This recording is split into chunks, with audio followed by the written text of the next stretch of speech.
Hello' everyone, মেডিকেললৈ বুলি আহিলোঁ মানুহজনৰ লগত, যিহেতু মোৰ গাটো অলপ বেয়া হৈ আছিলে।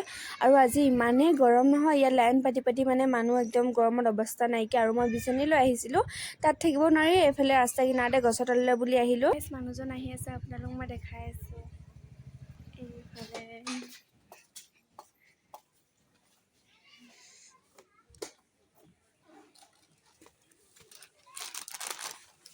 গাইছ, মানুহজন আহি পালেহি আৰু মোৰ কাৰণে ডালমুট চানা পেকেট এটাও লৈ আনিছে, আৰু এইফালে আকৌ বাটাৰ চিকেন।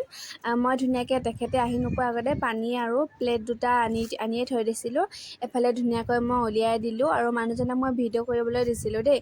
মানুহজনে আকৌ বাটাৰ চিকেন খাই বহুত ভাল পায়, বহুত দিনৰ পৰা কৈ আছিলে খাম বুলি। মই গাটো ইমান ঠিক নথকাৰ কাৰণে তেখেতক আনিব পৰা নাছিলোঁ, আৰু আনিলে আজি।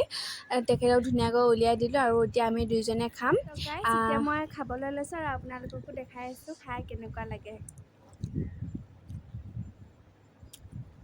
আৰু মই ধুনীয়াকৈ এতিয়া খাবলৈ লৈছোঁ। মানুহজনে চাই আছিলে, যিহেতু সেইকাৰণে অলপ হাঁহি মানে সাউণ্ড হৈছিলে। আৰু লাইটৰ পোহৰটো একেবাৰে অহা নাই, আন্ধাৰ হৈ আছে। আৰু বাটাৰ চিকেনটো খাবলৈ যে